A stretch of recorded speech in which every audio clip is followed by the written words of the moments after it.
Hi, welcome back to TCH Instill. Today's video I'll be focused on narrating my experience as an undergraduate mechanical engineering student. I had a dream. I got everything I wanted. I'll start from the beginning. So I moved to the US in June 2015, and initially I didn't want to attend school because I was like, this is way beyond my budget. I can afford it. But I didn't know about the FAFSA. I went on the community college, and the FAFSA was covering my tuition and fees and everything, like the most important things to attend school. And that's when I started. And once I started, I was like, well, I'm here now, so what's the next step? What's the next goal once I get my associate? What do I need to do? I needed the bachelor because I'm a mechanical engineering student. I was a mechanical engineering student. I target the goal of getting a bachelor. So without being said, I needed fundings because I can't afford it out of pocket, and I didn't want to get loans that would haunt me for the rest of my life. So I needed to do something about it. I looked at opportunities, scholarships, and stuff. I went to the financial office of Montgomery College because that's the community college that I attended. So when I went to the Montgomery College financial office, I talked with representatives there and I told them my issue and what I needed, which was funding, scholarships. And they showed me like different stuff. And one of the most important stuff that they showed me was the Ted Block Foundation scholarship. And that gave me the time needed to look for opportunities for the next step. That means for bachelor and looking for funding. So after my first year, during the summer of the first year, I looked for opportunities and I stumbled onto the Jack and Cooke Foundation online because I was looking for a scholarship for transfer student. And Jack and Cooke is great. If you get it, you're good. You're good for your bachelor degree. I didn't get it. It's a 40,000 scholarship.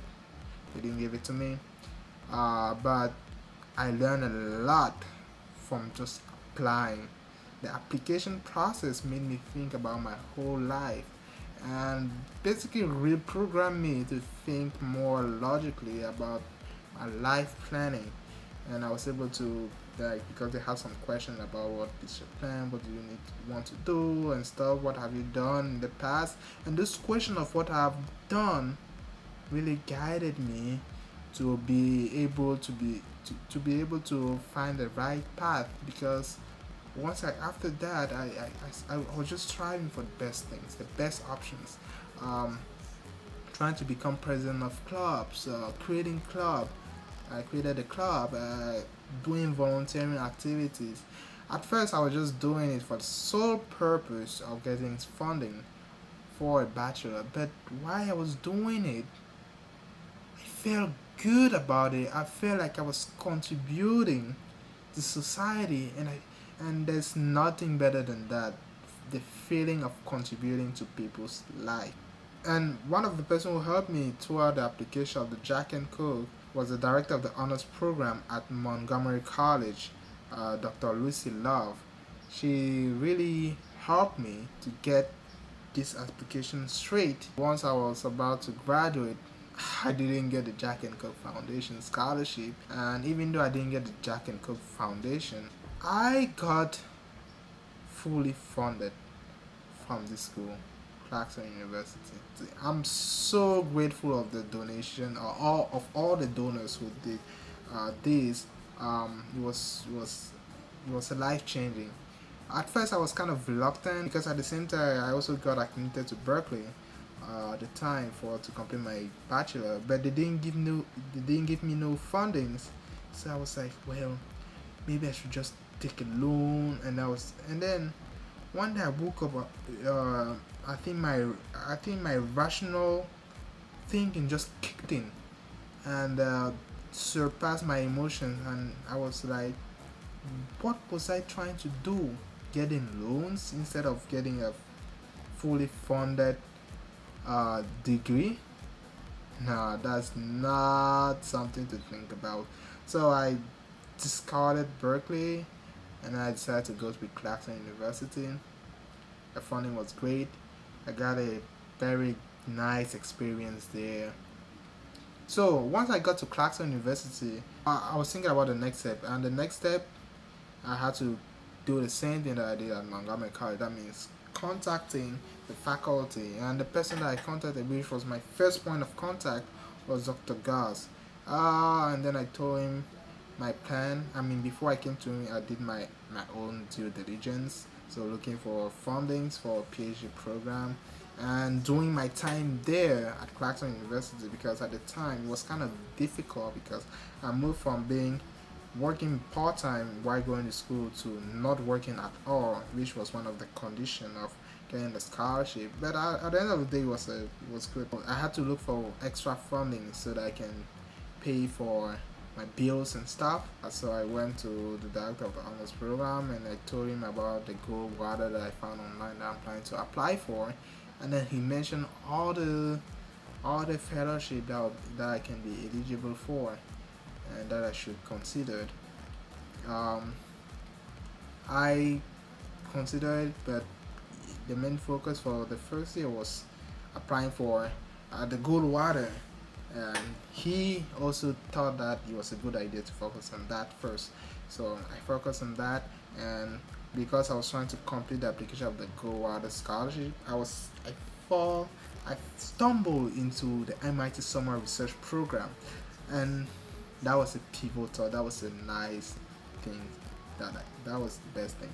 So even though I didn't get the gold water, it led me to the MIT Summer Research Program. I didn't get it at all. Like they didn't give me the funding.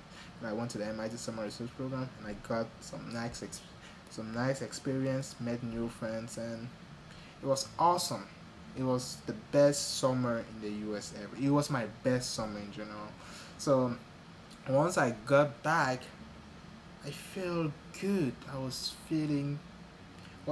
I was feeling myself, to be honest. I was always confident in saying what I think, sharing my idea, learning from people. I had everything that I did was with a lot of confidence.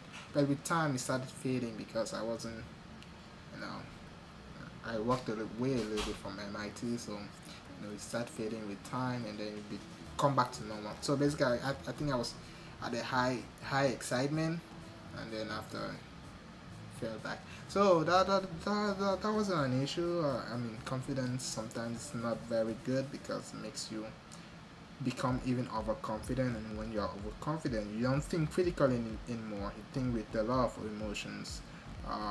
Your rationality is kind of low, so it's good to usually have that neutral ground, not be overconfident, not be underconfident. So after that summer, apply for big schools, MIT, Berkeley, UMD, um, and I applied for a fellowship as well.